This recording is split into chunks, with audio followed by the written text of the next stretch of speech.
In today's video, we're going to be breaking down the Union 4 and seeing if it's actually worth the hype. I'm going to compare it to the Air Jordan 1, to the original Air Jordan 4 colorway and concept, and then at the end, I'm going to check out you guys' results and see what you guys think about the shoe as well. I'm excited to break down the styles, cuts, and materials of this shoe. Something a little bit unique, something different for the people. So let's go ahead and get into it. Welcome back to the channel. What's up with you guys? How you doing? How you been? If you did not know by now, my name is DJ and this is the DNA Show. Now, if you haven't already, go ahead and hit the subscribe button, join the family, join the squad, and smash the like button because that helps the algorithm oh so much. So let's go ahead and start talking about this shoe. Let's talk about price. I want to talk about all that stuff because I'm interested what you guys have to say about this one. So as you guys know, Jordan has done a collab with Union before, and we saw the Air Jordan 1 come to life. We saw other collaborations with different models as well, but most of the hype has come around the Air Jordan 1 and the Air Jordan 4. Now we have the new colorways that released, and a lot of people were skeptical originally. We saw so many different polls. I don't know how I feel about it. Next thing you know, the shoe comes out and everybody's hyped up. Price is starting to go up and people are like, bruh, I need it. So I get it. I understand the supply, the demand, and then obviously the natural hype around the shoe is gonna make stuff happen like that. Later in the video, we'll talk more about pricing, but for right now, we need to get into these shoes. Starting with the box, you have your, ooh, hold up. This ain't your classic Air Jordan 4 box. So I wanted to put these side by side to a classic Air Jordan 4 box that we typically get, and then the one that they gave us here, something special, something unique, and it's always super dope to see something like this in your sneaker collection on the wall, you know, just kind of standing out a little bit. So on your classic Jordan 4 box, you have your Flight with this font right here. They use the same exact font that they would on here, but they just put the Union logo instead of Flight. And then one thing that is super dope as well is the Jordan shooting a shot right here. I think that's super clean with the wristband, and it goes down on the side of the box right here on the top. Another thing that you got on the front of the lid right here is a Jumpman logo with a Union underneath that as well. And then you have a baby blue box right here down below, and then on the tag it reads Air Jordan 4 Retro SP off Noir Light Fusion Red. Retail $250. Two shoes that I'm going to be using in today's video are going to be the newer retro Air Jordan 4 in the bread colorway, and then we're going to be using the Union Air Jordan 1 right here. I definitely want to look at the materials and the design factor behind the Air Jordan 1, and then more of the cuts right here for the Air Jordan 4 when we compare, you know, the style, how they replace different things like that. So let's go ahead and get into the shoe. So opening up the box right here, you have your this is clean. Okay, so we have the Jordan. This is from that picture from when he was signing all the autographs from way back in the day when he was a youngster in the league. Okay, and then we got the shoe. Oh, we got the shoe. Okay, initial first impression. I like it. I'm not mad at it. If you guys haven't seen the previous video when I talked about this shoe coming out and how I was gonna feel about it, I needed to see it in person. I'm not mad at it. The materials, they look solid. The design is a little bit different. The tongue is brought down a little bit. I understand the concept behind it. I think the concept is dope. Is it the best Air Jordan 4? I don't think so, no. I don't think it is, but I definitely think it's something unique and something cool to have in your collection when it comes to, you know, trying to bring diversity to just the style of shoe. I mean, if you want to be honest, let's think about it. You got Air Jordan 1 through 23. A lot of people like 1 through 13 or 1 through 14, and then you have so many different colors of each and every retro. So to see something that's not as, you know, typical or basic when it comes to the color blocking or the cuts and the materials or something like that, I think that's cool to have. Starting with the outsole, you got this creamy Air Jordan 4 outsole with the blue right here around the arch of the foot, and then a red Nike symbol right here in the middle, and then you have a black pod around the ball of the foot right here. Working our way up to the midsole, it is all the same color as the outsole with this kind of tan vibe going all around it, and then you got a yellowish orange color similar to that Union LA tab that's right here. It's that same type of color here on the air bubble. Now, do I think they should have done a different color paint scheme or something like that? I don't know. Maybe it might look different if they would have put a white in the bottom half or something like that. Who knows? As of right now, this is what we get, and I'm not mad at it. Looking at the toe of the foot, you have the same thing with the same color stitching around here, and then going to the upper. This is something that a lot of people are very skeptical about, and some people really love. On the upper, you can see that they changed the cut of the materials, replaced things in different spots, and then obviously used materials that they don't typically use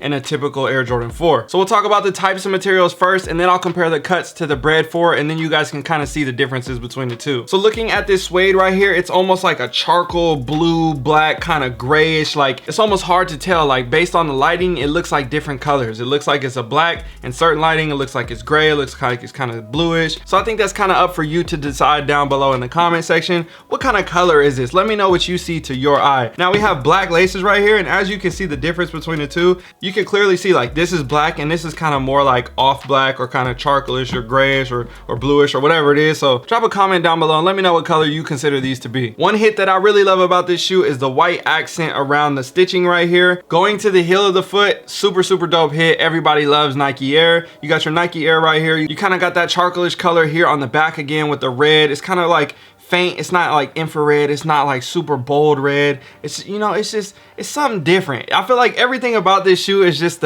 it's something different. You know what I'm saying? Like, I can't really explain the vibe of it yet because it's just the first time seeing it, touching it, holding it, all that stuff, but I'm not mad at it. So now looking around the collar of the heel and then on the toe, you have this really thick mesh style material over here and over here. And I think sometimes when they put a material like this, it almost makes people feel like it's like a downgrade to a shoe, or some people may think it's an upgrade to a shoe. I think when you don't get your typical materials that you would get on an Air Jordan 4, they're kind of like running away from it because they're not used to like, oh, I never seen this on a shoe before. I don't know what to do. Now let's talk about the elephant in the room, the tongue on the shoe. Everybody's like, bro, that's trash. You gotta cut it off. I don't know what you're thinking. This is horrible. I get it. It's different. I don't know what I would do if I had these, if I would cut it off or not, leave it. Does that diminish the value of the shoe? A lot of people ask that question. Me personally, the shoe is not dead stock no more if you cut that off, so I don't know how that really goes. Like, would this shoe be considered dead stock still if you never wore it, but then you cut the stitching off to pull the tongue back to see the Jordan logo? Drop a comment and let me know. Now this pair right here, these are not mine. I got these from my homie. He blessed me with these to do the video for you guys, just to make the review. So you know what that means. I'm definitely not cutting these or messing these up,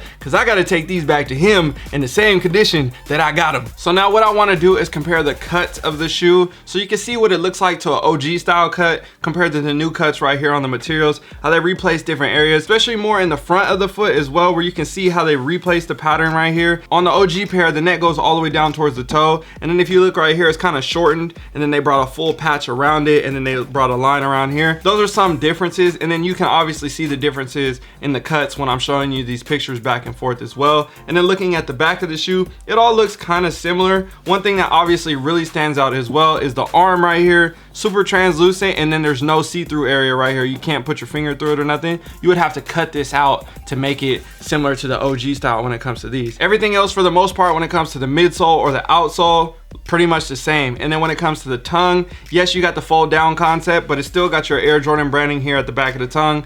Consider it the same concept with the Air Jordan branding there. It's just flipped forward. If you were to flip it back, it would still be in the back of the tongue. And then they just obviously use different materials. Now looking at the Air Jordan 1, I want to compare a couple of different things. They got that zigzag concept going right here, and then they got the Union LA tab. So essentially they use the same exact Union LA tab, and then they also have the same hang tag right here, just a different color when it comes to the red or the blue. Everybody loved how the Union LA ones were laced because they had two-tone laces. At the top half it was a different color, and then you got your second pair right here as well. On these it's just one solid color, and then you got a whole nother solid color right here. One thing that I can say about both shoes is they use premium materials on the ones, they use premium materials on the fours, so you can't be mad at either one. If the retail price is a little bit higher, I get it, it's different and the materials are nicer. I understand the concept, it's more limited, I get it, it makes sense. Okay, now it's time to talk about pricing and what you guys think about the shoe. So originally when the shoe first surfaced as actually coming out, what did everybody say? Oh my gosh, it's so expensive, $1,400? No way I'm spending that much. And that typically happens when you see a limited release coming out and everybody's going crazy. The price takes a little dip,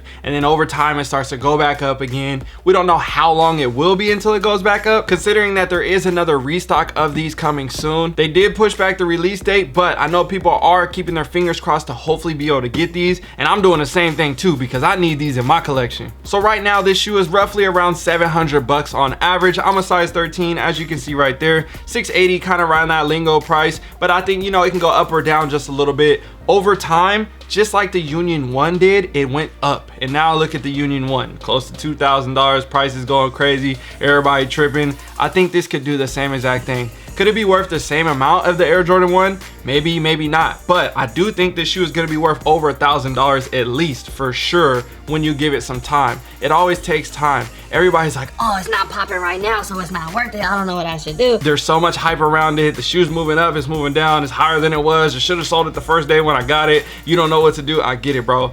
I would say for me personally, I always like to buy stuff and hold it because I know over time, typically when it comes to a retro, especially if it's limited or it's a dope collab like this, it's gonna go up in value. Now, don't get me wrong.